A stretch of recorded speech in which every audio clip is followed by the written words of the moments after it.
Peggy 16.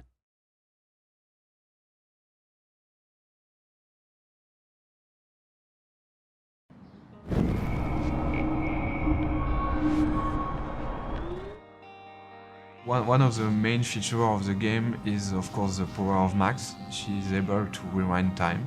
We knew we wanted to do something with the rewind mechanic that we had explored in Remember Me, and we started thinking of what can it mean in another context, and we started to bounce ideas around. Very soon, this idea of choice and consequence and being able to rewind them came about. You know, what does choice mean when you're able to rewind through them?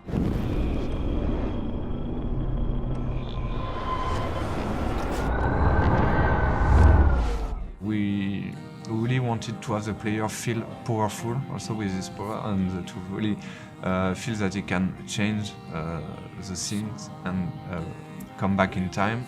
The game could exist without the rewind. It could be an classic adventure game, really interesting, I think, but this new layer allows the player to have a different experience, be able to see the direct consequence of a different choice. You could be happy with the outcome of the first episode, how it ends, and regret maybe later your choices and wish you have do something different. The player will want to have several walkthroughs to make sure they see all the outcomes.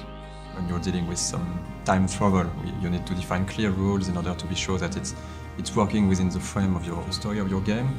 And also we needed to create those rules to have some really fun uses with puzzles and mechanism for the player.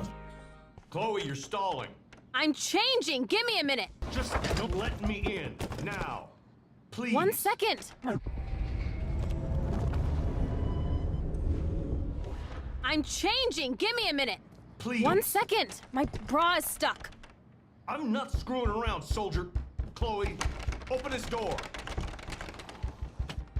So the idea is when Max is rewinding, she's keeping every knowledge she has. A bit like in the movie Groundhog Day, when I just spoke to you, I rewind, I remember everything you told me, and I can use it again when talking to you. Max is also keeping everything in her inventory. Like if she puts an item in her bag, she's keeping it with it. So I can grab something, go back with it, just rewind, and I still have the item even if I rewind it back in time. This kind of rules, we use it a lot for puzzles and also to tell something about also the characters. Even in a dialogue puzzles, you will have some information, but those information will be related to the character. And we've made a lot of tests about the rewind and should Max keep those information, should Max keep those items, should Max be rewinded herself by when she rewind. We have made a lot of tests about this and we finalized those rules. It allows us to have very interesting puzzles and very also funny situations in the game with those rules. Max is not moving when she rewinds. This is also for the player something much more powerful to be in a scene, to rewind the scene and to see all rewinded instead of being rewinded. Of course, we keep this rule since the beginning, nearly the beginning. The guys in the beginning were saying perhaps it could be better not to have it in the game, but we insist and we find the proper solution. And also for the artistic style, it's great. It's so crazy to see it, and Max also from the beginning, and what she is now is amazing. The work they have done is I'm just happy. Yeah, it was my little input and they have done something great, so it's magic. It's all about finding solutions to problems, because when you design a mechanic, it never works in the first time. So even though it might sound cool, like the rewind gameplay, it's only when you put it in the game and you test it and then you find that it's flawed that you can iterate again on it, and that's really cool to improve stuff that we designed before. The rewind power is giving nightmares to developers and to level designers, but at the end it's a very powerful tool for Max and also of course for the player.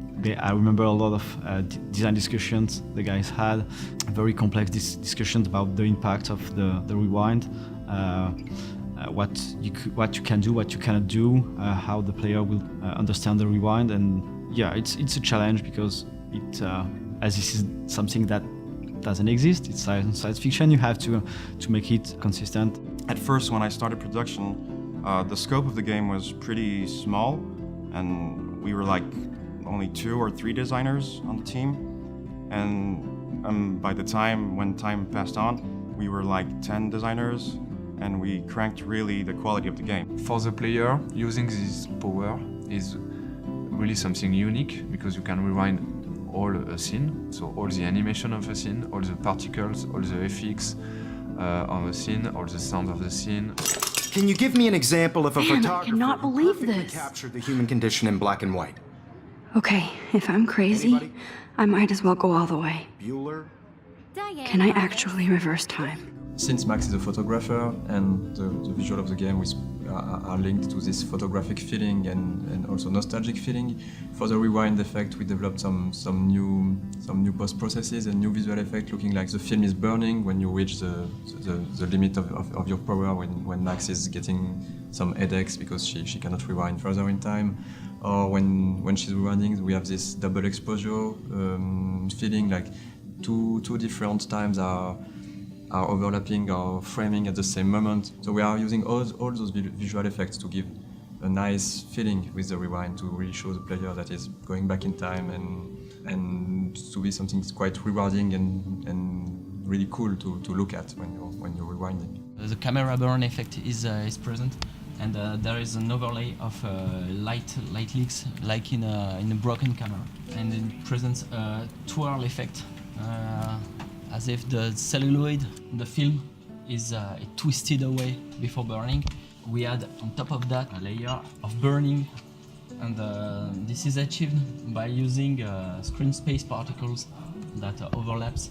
During this effect, Max is rendered as a blurred ghost, and the blurred effect is composited on top of the scene, but slightly offset, like it was a composition of photography.